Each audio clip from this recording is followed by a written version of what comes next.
Inail is the Italian National Institute for the Insurance Against War-Related Injuries, and because of its mission, promotes and carries out numerous research activities in the clinical rehabilitative field aimed to develop innovative medical devices for the functional recovery of injured people and the improvement of their quality of life. Among its structures, under this point of view, the Inail Prosthetic Center surely plays an important role, and hence, here I'm about to present to you the latest result from our research activities. Next slide. Inail is present and has influence all over Italy, and thanks to its territory ramification, every year about 10,000 patients convert in the Inail Prosthetic Center and access to its services, creating one of the biggest pool of people with disabilities for who and with who do research. Research that has a long history here at Centro Protesi. Indeed, dates back to 1963 when Professor Johannes Schmiedel started the first project. That project saw its conclusion in 1965, giving birth to the Inail prosthetic hand.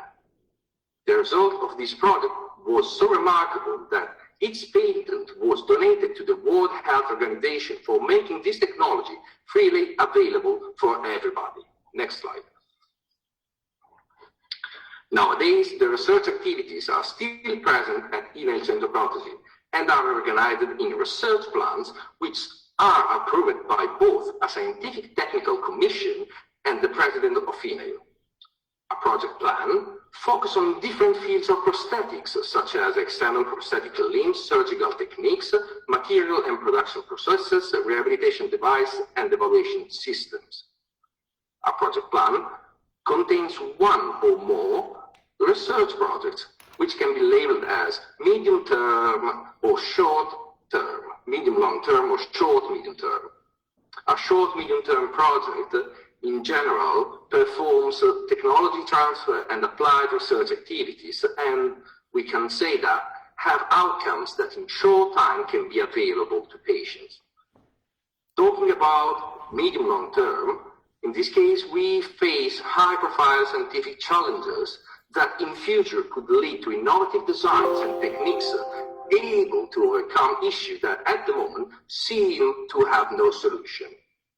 In this case, we are talking about challenges such as nervous system interfaces, sensory restoration, and advanced prosthetic controls, which may include surgical techniques, advanced surgical techniques, or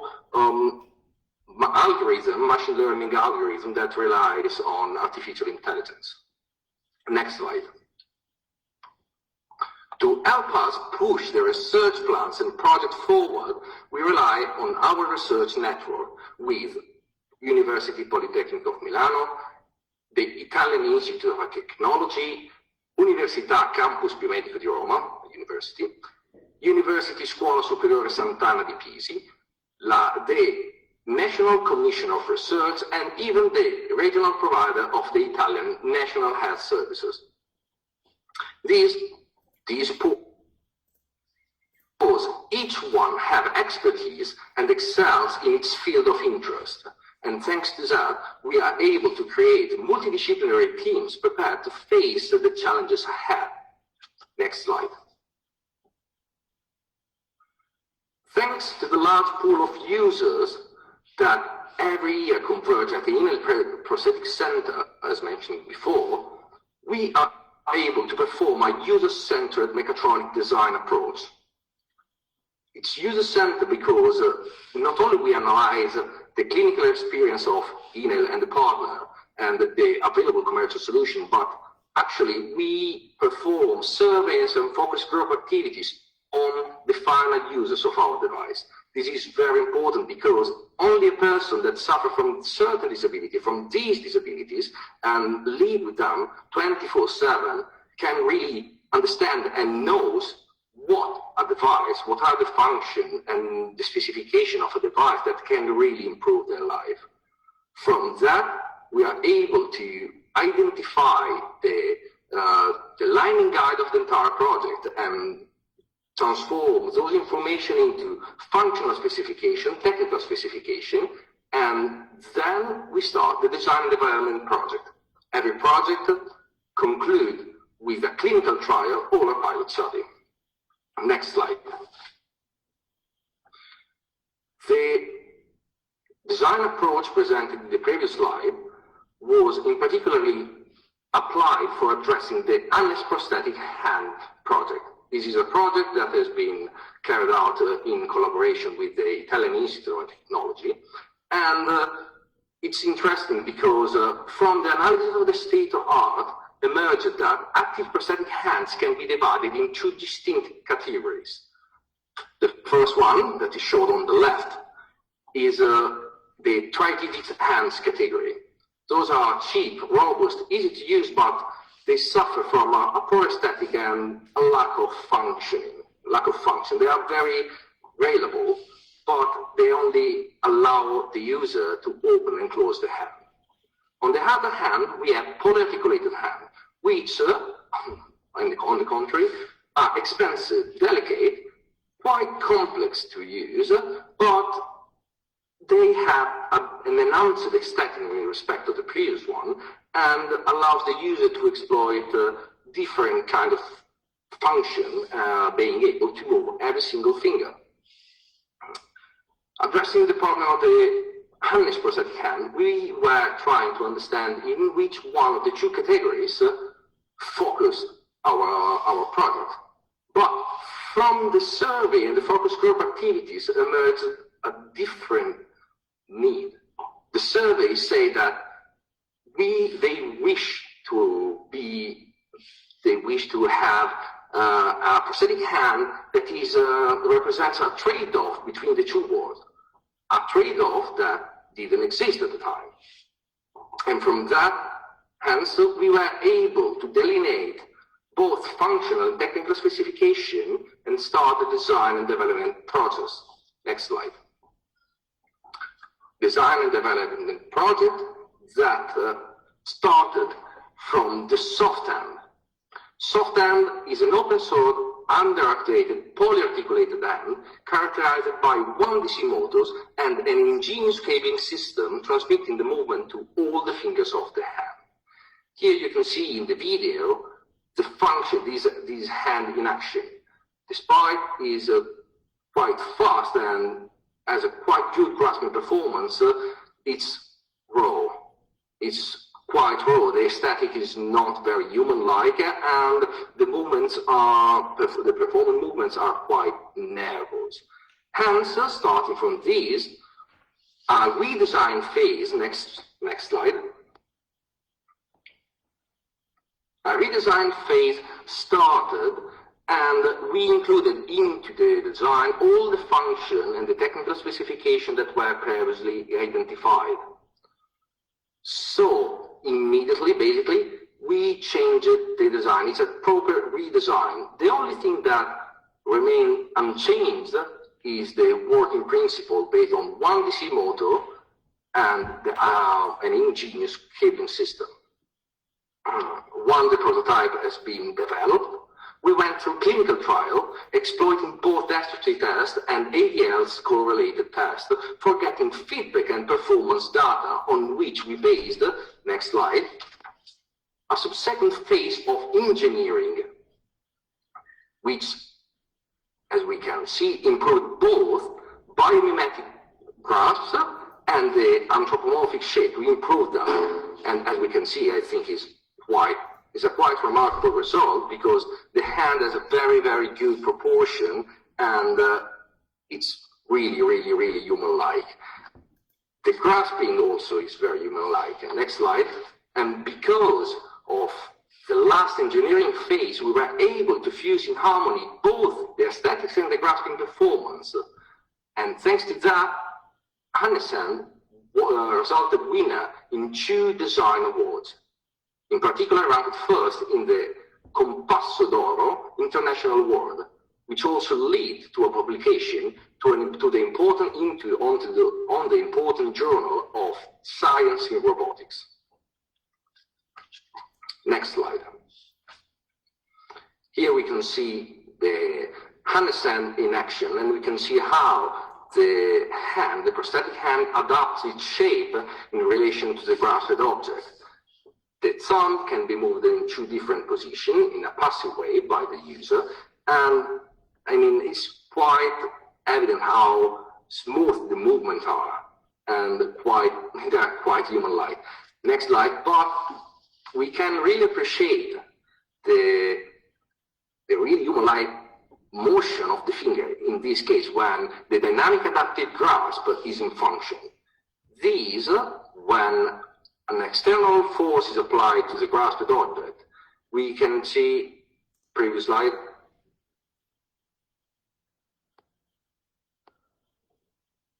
we can see, it's not moving anymore, but by the way, we can see how the hand all contribute to performing the grasping. When the object is slippering, the other hands contribute to maintaining the grasp.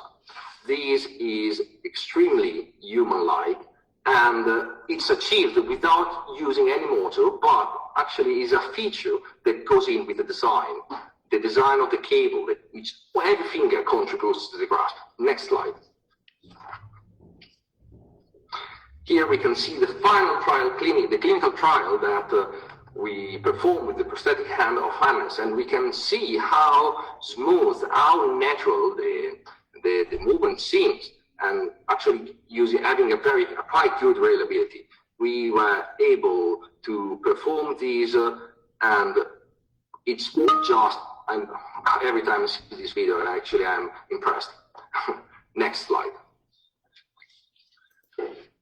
Showing that projects, part of the same research plan, fits into each other, the harness head is also included into the Sensibilia++ project.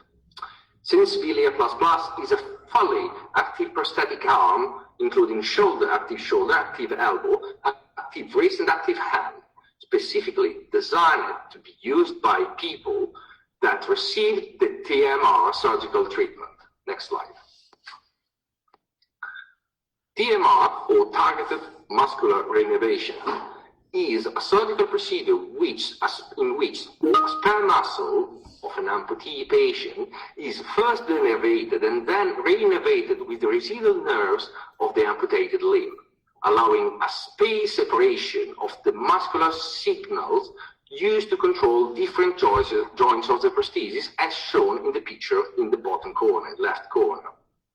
Here we can see how with the TMR, we were able to place different MG sensor specifically related to joint movements, and hence we are able to eventually perform a direct control. Next slide. After the surgery of the patient, there are certain times related to the recovery that needs to be respected. Hence, in parallel, waiting for the patient to recover, the prosthetic arm was designed in collaboration with the Italian Institute of Technology. At the moment, the patient is receiving rehabilitation and training to the use of the device, but from preliminary results, we are able to confirm that the success of the procedure allowed us to obtain a direct simultaneous joint control, performance compatible with common ADL's task, and more or less, as an anticipation, an estimated cost that is about 30% of the available commercial solution.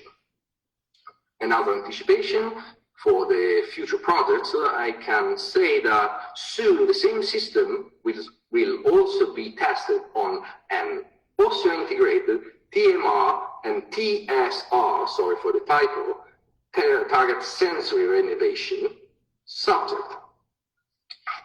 Next slide. Another remarkable result achieved by Inail research activities is represented by the twin exoskeleton. Again, we exploited the same user-centered mechatronic approach to the design of this one, and thanks to that, after just 1 year, the alpha prototype has been developed for testing new solution in a new design. Next slide.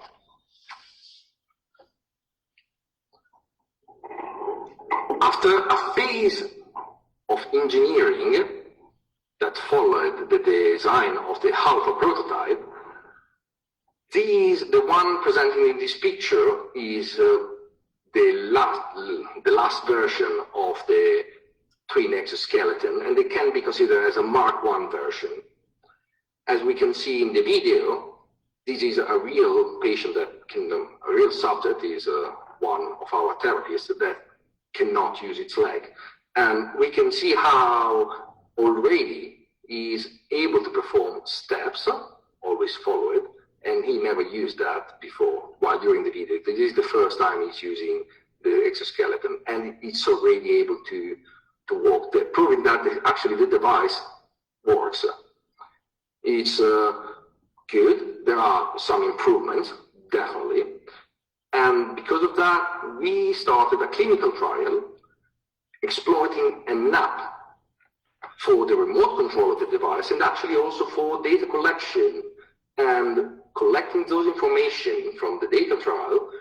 We can use them for doing another second phase of engineering, next slide, in which we are trying to optimize both the mechanics and the electronics for reducing weights and improving the performances, always having a certain regard on safety and the reliability that on these kind of devices, that certainly are features that cannot be neglected, no, and must not be neglected. So always taken into consideration. Next slide. At the same time of this second phase engineering, also other ways are tested. So new strategies for achieving a better control of the joints and the limbs. That might include also smart devices, such as smart crutches, that at the moment are necessary when using an exoskeleton. These smart crutches can record information and share those information with the exoskeleton and actually perform certain activities in reaction to the recorded data. Next slide. As well as the smart crutches, we are also testing smart insoles, which are able to record the balance, how the pressure distributes on the feet of the user. Next slide. This allows a data fusion. Well, using the data fusion of the information provided by the onboard sensing and these smart devices, we can improve the control algorithm that not only can bring to a new advanced control of the joints, a more harmonic one, more natural, but actually can also improve the safety. Using these smart devices and the information, basically we hope, we are trying to be able to detect dangerous event detection. So in order to let the exoskeleton perform countermeasure and compensation of the dangerous events, we can then improve the reliability and the safety of the device. This is a very important feature, again. And also, as a work in progress, we are then trying to improve both the aesthetics, obviously, but actually we are trying to take care of the details, adding features that are desirable, highly desirable in a device like this one, which are the easy adjust of the legs, of the exoskeleton, and the peak release, which can be very, very helpful for the final user of these kind of devices. And next slide. Thank you. I want to thank you everybody for the attention. And if there are any questions, please resort to our website, Inail.it, and in particular to our, wait a second,